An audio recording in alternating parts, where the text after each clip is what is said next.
Okay, we continue, and we're going to talk to a very interesting man who was on the program a long time ago. It's been many, many years, and Lieutenant Colonel Dave Grossman is still at it, and what that is trying to help Americans understand how to protect themselves. And if you have ever called 911 and had them take a long time to get there, like real long, like too long, and maybe sometimes they don't call at all, you just left sitting there wondering what's going on.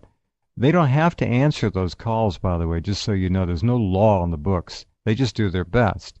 But empowering our citizens to stop future horrors like Virginia Tech and Columbine is critical. You folks literally have to become our, well, D.V. Kidd and others have called them the real militia, the citizen militia. You've got to learn to protect yourselves, and that's what Dave Grossman has been trying to do for a long, long time. He's got some new materials out. We're going to talk about that. He is world-renowned and is the founder of the USCCA, and he is with us tonight. Are you there, Dave? Yeah, it's good to talk to you, Jeff. It's been a long time. It has. It seems like, I don't know how long, but it sounds like you've been busy. And let me just ask you this. Yeah. Have you been making a lot of progress in helping people not only become armed, but learn how to properly use those arms? And we had so many firearms sold for Christmas. That encouraged me. And I tell my listeners, folks, even if you don't like guns, go get your concealed weapons permit if your state or area allows it, just to let the government know you care about the Constitution and the Second Amendment. Just get the damn permit. Amen. Jeff, you used the right word earlier. You talked about empowering our citizens. I love our nation. And the thing I love most is our freedom, and the greatest freedom is the right to keep bear arms. Sure is. Around the world, cops are not allowed to carry their gun off duty. Canada, across Europe, and we've got a model that we can draw from. The thing that I think should be in our minds first and foremost, other than our domestic threat, which is significant, is the potential for an external threat. My audio-video series being published by USCCA, U.S. Concealed Carry Association, is The Bulletproof Mind. Have we got that linked on RINs.com? You bet. That's great. I love it when you've got like a one-stop shopping center there. But the Bulletproof Mind for Armed Citizens, and we talk about the threat, and we recommend a series of books. I train all of the feds. I train all federal agencies. I train all of our spec ops, all our Tier 1 spec ops. I train cops in all 50 states. I train school safety across a big chunk of America. And one of the things we know is there is a great danger to our schools, internal, external. There aren't enough cops. There aren't enough soldiers to put one person on every school bus in America.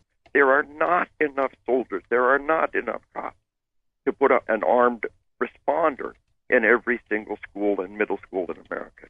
The answer becomes the Swiss model, in which we empower our citizens. Switzerland, one of the most armed nations on the planet. Every single adult male citizen in Switzerland, member of the militia, has a military rifle ammo in their houses. They have many guns beside that. Switzerland, one of the most armed nations on the planet, has one of the lowest crime rates in Europe. England, who's been trying to confiscate guns for 50 years, has one of the highest crime rates in Europe. That Swiss model, the only possible answer is to empower our citizens. Texas is leading the way with armed educators across Texas. Abilene, Texas, the largest city in Texas so far, but hundreds of school districts across Texas. Across Utah, I work with individual sheriffs, and county by county, the sheriffs are calling the shots. And across Utah, we have armed educators, armed school bus drivers. We trust that school bus driver with their kid's life. One twitch of the wheel, he could kill every kid on that school bus. That's Once true. he's been properly trained and certified, we test him. We trust him to protect our kids from violence. Right. And that's really what the Constitution was all about, was to empower individual citizens to face this kind of threat. You can buy all the guns you want, but if you actually don't get out and learn how to use them, it's not going to help you. In a panic situation, that's what the Bulletproof Mind is all about. That's right. It's not just having the gun. It's being trained and mentally prepared, A, to use an act of violence when it's needed, and B, to live with it afterwards. Bulletproof Mind, mental preparation.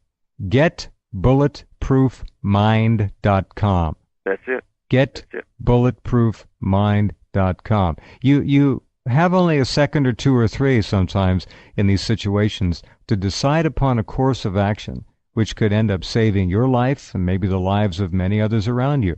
There are a lot of people out there who are mentally not well, and there are, God only knows how many guns in this country. That's good because guns, on balance, every year thwart, I don't know, what are the statistics, Dave? How many crimes? The vast majority of the thwarted crimes never get reported.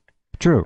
We thousands and thousands, potentially tens and hundreds of thousands of crimes thwarted every year. And no one has to shoot. They actually do not discharge the weapon, but they have it, and they pull it out, and the criminal will back away and run. That's what happens. And nobody ever hears about it. Never. The greatest achievement is the crime that didn't happen.